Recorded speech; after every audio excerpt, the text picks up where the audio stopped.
Keralam polling ബൂത്തിലെത്താൻ ഇനി വെറും 7 നാൾ മാത്രമാണുള്ളത്.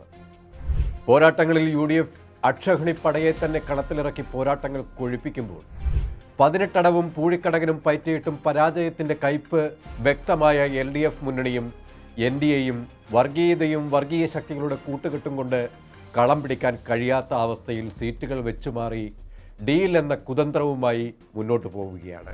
CJP എന്ന രഹസ്യ മുന്നണിയിൽ UDFനെ പ്രതിരോധിക്കാൻ കച്ചകെട്ടി ഇറങ്ങുമ്പോൾ BJPയുടെയും CPMൻ്റെയും അന്തർധാര വളരെ വ്യക്തമായി പുറത്തു വരികയാണ്. ചില സീറ്റുകളിൽ ഞങ്ങൾ നിങ്ങളെ വിജയിപ്പിക്കുമെന്ന് CPM, BJPയോട് പകരം നിങ്ങളുടെ വോട്ടുകൾ 3ാം ഭരണത്തിനായി ഞങ്ങൾക്ക് തരിക. അങ്ങനെ കേരളത്തിൽ UDFനെ നിലംപരിശാക്കാം എന്നാണ് ഡീൽ. പക്ഷേ കേരളത്തിൽ വീശിയടിക്കുന്ന UDF തരംഗം ഈ ഡീലിലേക്ക് നിഷ്പ്രഭമാക്കുന്ന മുന്നേറ്റമാണ് തെളിയിക്കുന്നത്.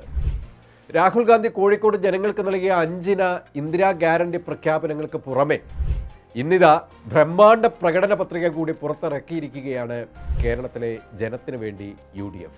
കേരളത്തിൻ്റെ സമഗ്രമായ ഉയർച്ചയ്ക്ക് ഉതകുന്ന പ്രകടന പത്രിക തികച്ചും ജനക്ഷേമം മുൻനിർത്തിയാണ് പ്രഖ്യാപിച്ചത്. തെലങ്കാന മുഖ്യമന്ത്രി രേവന്ത് റെഡ്ഡിയാണ് പ്രകടന പത്രിക കൊച്ചിയിൽ പുറത്തിറക്കിയത്.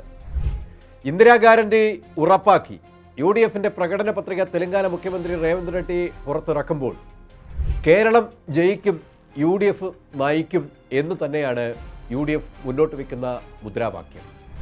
സ്ത്രീകൾക്ക് KSRTC ബസ്സുകളിൽ സൗജന്യ യാത്ര, കോളേജ് വിദ്യാർത്ഥിനികൾക്ക് 1000 രൂപ പ്രതിമാസ ധനസഹായം, ക്ഷേമ പെൻഷനുകൾ 3000 രൂപയായി വർദ്ധിപ്പിക്കും. എല്ലാ കുടുംബങ്ങൾക്കും 25 ലക്ഷം രൂപ വരെ സൗജന്യ ഉമ്മൻചാണ്ടി ആരോഗ്യ ഇൻഷുറൻസ്, യുവജനങ്ങൾക്ക് ബിസിനസ് ആരംഭിക്കുന്നതിന് പലിശരഹിത വായ്പ 5 ലക്ഷം രൂപ, മുതിർന്ന പൗരന്മാരുടെ ക്ഷേമത്തിനായി പ്രത്യേക വകുപ്പ് തുടങ്ങിയവ ഉൾപ്പെടുത്തിയിട്ട് ഉണ്ട് ഇന്ദിരാ ഗ്യാരണ്ടിയിൽ. അതുകൂടാതെ ഇപ്പോൾ പുറത്തു വരുന്ന പ്രകടന പത്രിക വാഗ്ദാനം കൃത്യമായി നടപ്പാക്കുന്നുണ്ടോ എന്ന് നിരീക്ഷിക്കാൻ പ്രത്യേക എംപവറിംഗ് കമ്മിറ്റി രൂപീകരിക്കുകയും ചെയ്യും. മുൻ പ്രകടന പത്രികകളുടെ ആവർത്തനമാകുന്ന ക്ലീഷേ സ്വഭാവം ഇത്തവണ ഉണ്ടാവില്ല. നടപ്പാക്കാൻ പറ്റാത്തതായുള്ള ഒന്നും പത്രികയിൽ ഉൾക്കൊള്ളിച്ചിട്ടുമില്ല.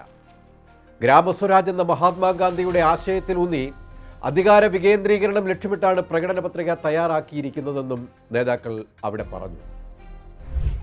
കൊച്ചിയിൽ നടന്ന ചടങ്ങിൽ പ്രതിപക്ഷ നേതാവ് VD Satheesan, KPCC president advocate Sunny Joseph MLA, UDF convener Adoor Prakash, പ്രതിപക്ഷ ഉപനേതാവ് PK Kunhalikutty, AICC general secretary Deepa Das Munsi, Congress പ്രവർത്തക സമിതി അംഗം രമേശ് ചെന്നിത്തല, UDF നേതാക്കളായ CP John, Shibu baby John, advocate Anoop Jacob, advocate Rajan Babu, Mani C Kappan, G Devarajan തുടങ്ങിയവർ പങ്കെടുത്തു. വിഷൻ സമുദ്ര, വ്യോമയാന വികസനം, MSME സംരംഭങ്ങൾ, job watch tower, Wayanad tribal university തുടങ്ങിയവ UDFൻ്റെ സ്വപ്ന പദ്ധതികളായി പ്രഖ്യാപിക്കുകയായിരുന്നു അവിടെ. വിശ്വാസ സംരക്ഷണത്തിനായി നിയമം പാസാക്കും. അർഹരായ കുട്ടികൾക്ക് ഇന്ത്യയിലും വിദേശത്തും പഠിക്കുന്നതിനായി KR നാരായണൻ ലോൺ സ്കോളർഷിപ്പ് എന്നിവ ലഭ്യമാക്കും. അങ്കണവാടിയിലെ കുട്ടികൾക്ക് ത്രൈമാസ മെഡിക്കൽ ചെക്കപ്പ് നടപ്പാക്കും. ആശാവർക്കർമാരുടെ ദിവസവേതനം കുറഞ്ഞത് 700 രൂപയാക്കും. സംസ്ഥാനത്ത് BPL കുടുംബങ്ങളിലെ രോഗികൾക്കുള്ള ഡയാലിസിസ് സൗജന്യമാക്കും. ഡയാലിസിസ് രോഗികൾക്കുള്ള തുടർ ചികിത്സ കുറഞ്ഞ നിരക്കിൽ ലഭ്യമാക്കും. പാചകത്തൊഴിലാളികൾക്ക് ഓണറേറിയം കൂട്ടും. യുവാക്കൾക്ക് കുടുംബശ്രീ പോലെ യുവശ്രീ കൊണ്ടുവരും. കമ്മ്യൂണിറ്റി കിച്ചൺ വിപുലീകരിക്കും. ഓൺലൈൻ ടാക്സി കസ്റ്റമർ 7 ദിവസങ്ങളിലും 24 മണിക്കൂറാക്കാൻ നടപടി സ്വീകരിക്കും. സർക്കാർ ആശുപത്രികളിൽ രോഗികൾ നിലത്ത് കിടക്കേണ്ട അവസ്ഥ ഇനി ഉണ്ടാവില്ല. ഇതിനായി സർക്കാർ ആശുപത്രികളിൽ എത്തുന്ന രോഗികൾക്ക് ബെഡ് അവരുടെ അവകാശമാക്കി മാറ്റും.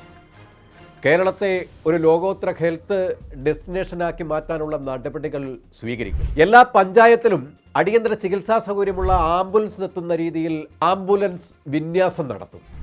പബ്ലിക് ഹെൽത്ത് കേഡർ സമ്പൂർണ്ണമായി നടപ്പാക്കും. പോണ്ടിച്ചേരിയിലെ ജിപ്മർ മാതൃകയിൽ ബിൽ രഹിത ആശുപത്രികൾ സ്ഥാപിക്കും. കേരളത്തിൽ മൊബൈൽ കീമോതെറാപ്പി യൂണിറ്റുകൾ സ്ഥാപിക്കും. 5 ലക്ഷം ആളുകൾക്ക് വീടുകൾ നൽകും. കർഷകരെ സംരക്ഷിക്കാൻ എല്ലാ കാർഷിക മേഖലയിലും സമാശ്വാസമായി UDF നിലനിൽക്കും. കൂടാതെ തദ്ദേശ സ്ഥാപനങ്ങൾ മാലിന്യ മുക്തമാക്കും. ദാരിദ്ര്യ നിർമ്മാർജ്ജനത്തിനായി ആശ്രയ 2.0 നടപ്പിൽ വരുത്തും. വാർഡുകൾക്ക് ഉപാധിരഹിത വികസന ഫണ്ട് ലഭ്യമാക്കും. വസ്തുനികുതിയുടെ 2.5% പിടിച്ചെടുക്കുന്ന നടപടി നിർത്തലാക്കും. ലോകോത്തര നിലവാരത്തിൽ ആധുനിക മാലിന്യ നിർമ്മാർജ്ജന പദ്ധതി നടപ്പിലാക്കും. എല്ലാ വാർഡുകളിലും സേവാഗ്രാം കേന്ദ്രങ്ങൾ കൊണ്ടുവരും. തെരുവുനായ പ്രശ്നം പരിഹരിക്കുന്നതിന് സമഗ്ര പദ്ധതി നടപ്പിലാക്കും. പൊതുജനാരോഗ്യത്തിനായി പ്രത്യേക സ്ക്വാഡുകൾ രൂപീകരിക്കും. അങ്കണവാടികളുടെ ആധുനികവൽക്കരണത്തിന് പദ്ധതി തയ്യാറാക്കും. ജീവനക്കാർക്ക് പ്രത്യേക ആനുകൂല്യ പാക്കേജ് കൊണ്ടുവരും. ഗുണനിലവാരമുള്ള മുടക്കമില്ലാത്ത കുടിവെള്ള പദ്ധതി നടപ്പിലാക്കും. കായിക യുവജന ക്ഷേമ പ്രവർത്തനങ്ങൾക്കായി പ്രത്യേക പദ്ധതി കൊണ്ടുവരും. പാലിയേറ്റീവ് കെയർ സംവിധാനങ്ങളെ ഗ്രേഡ് ചെയ്ത് ആവശ്യമായ സഹായ പദ്ധതികൾ നടപ്പിൽ വരുത്തും. ഹരിതകർമ്മസേനയുടെ പ്രവർത്തനം കാര്യക്ഷമമാക്കും. പിൻവാതിൽ നിയമനം ഇല്ലാതാക്കും. ഇങ്ങനെ കേരളത്തിൻ്റെ സമഗ്ര വികസനം ലക്ഷ്യമിട്ട ഒരു പ്രകടന പത്രിക ചരിത്രത്തിൽ ആദ്യമാണ് എന്നത് ശ്രദ്ധേയമാണ്. സകല മേഖലകളിലും UDFിൻ്റെ കണ്ണും കാതും പതിഞ്ഞ് സൂക്ഷ്മ പരിശോധന നടത്തി തയ്യാറാക്കിയ പ്രകടന പത്രിക പുതിയ കാലത്ത് സംസ്ഥാനത്തിൻ്റെ മുഖച്ഛായ തന്നെ മാറ്റുന്ന വിപ്ലവാത്മക നീക്കമായി മാറി. അതേസമയം LDFിൻ്റെ പ്രകടന പത്രികയും കഴിഞ്ഞ ദിവസം പുറത്തു വന്നു. 10 വർഷം ഭരിച്ച LDF ഇതുവരെ നടപ്പിലാക്കാൻ കഴിയാതിരുന്ന പദ്ധതികൾ ഇപ്പോൾ തിരഞ്ഞെടുപ്പ് മുന്നിൽ കണ്ട് പ്രഖ്യാപിക്കുമ്പോൾ അത് എത്രമാത്രം വിശ്വാസയോഗ്യമായിരിക്കുമെന്ന് കൂടി മനസ്സിലാക്കേണ്ടിയിരിക്കുന്നു. വിലക്കയറ്റവും ധൂർത്തും അഴിമതിയും സ്വജനപക്ഷപാതവും കൊണ്ട് ഈ 10 വർഷക്കാലം അത്രയും ഭരിച്ച LDFിൻ്റെ പ്രഖ്യാപനത്തെ നീലത്തിൽ മുങ്ങിയ കുറുക്കൻ്റെ കഥയാണ് ഓർമ്മിപ്പിക്കുന്നത്. NDA പ്രകടന പത്രികയും കഴിഞ്ഞ ദിവസം പുറത്തു വന്നിരുന്നു. ഇന്ധനവില അടക്കം നിത്യോപയോഗ വസ്തുക്കൾ അടിക്കടി വില ഉയരുന്ന നിയന്ത്രണമില്ലാത്ത സാഹചര്യം. പൊറുതിമുട്ടുമ്പോഴും സൗജന്യ ഗ്യാസ് എന്ന പൊള്ള വാഗ്ദാനങ്ങൾ അടക്കമാണ് NDA പ്രകടന പത്രികയിൽ പുറത്തിറക്കിയത്. ഇപ്പോൾ കേരളത്തിൽ LDFിൻ്റെ ഭരണത്തിലും കേന്ദ്രത്തിൽ NDAയുടെ ഭരണത്തിലുമാണ് സംസ്ഥാനവും ഇന്ത്യയും. ജനം ഏറ്റവും കൃത്യമായി ഇക്കാലയളവിൽ ദുരിതം അനുഭവിക്കുന്ന ജനത്തിൻ്റെ മുന്നിലേക്കാണ് ഇരു മുന്നണികളും പ്രകടന പത്രിക കൊണ്ടുവന്നിരിക്കുന്നത്. ഇക്കാലം അത്രയും ഭരിച്ചവരുടെ ഒരു തരം തന്ത്രമല്ലാതെ ഇത് മറ്റെന്താണ് എന്ന് UDF ചോദിക്കുന്നു. എന്നാൽ നിങ്ങൾ ഇവരുടെ പൊള്ളയായ വാഗ്ദാനങ്ങളിൽ അഭിരമിച്ച് പോകരുത്. UDF നിങ്ങൾക്ക് മുന്നിൽ വെക്കുന്ന ഈ പ്രഖ്യാപനങ്ങൾ അത് നിങ്ങൾക്ക് വേണ്ടി മാത്രമാണ്. ഞങ്ങൾ നിങ്ങളോടൊപ്പമാണ് എന്ന് കൊച്ചിയിൽ നേതാക്കൾ ആഹ്വാനം ചെയ്തു. അധികാരത്തിൽ വരുന്ന UDF സർക്കാർ കേരളത്തിൽ വികസനത്തിൻ്റെ അടിസ്ഥാന വർഗത്തിൻ്റെ പുത്തൻ ചരിതം രചിക്കാൻ തുനിയുമ്പോൾ നിങ്ങൾ ഞങ്ങൾക്കൊപ്പം നിന്ന് ജനാധിപത്യത്തെ വിന്യസിപ്പിക്കാൻ ആശാവഹമായ ഒരു ജീവിതം സംജാതമാക്കാൻ മുന്നിട്ടിറങ്ങണം. അരക്ഷിതാവസ്ഥയുടെ നാളുകൾ അവസാനിച്ചു. കേരളത്തിൽ ജീവിക്കാനുള്ള അവകാശം നിങ്ങൾക്കുണ്ട്. UDF അത് സാധ്യമാക്കുക തന്നെ ചെയ്യും. കൂടുതൽ വാർത്തകൾക്കും വിശേഷങ്ങൾക്കും ഞങ്ങളുടെ channel like, share and subscribe ചെയ്യുക.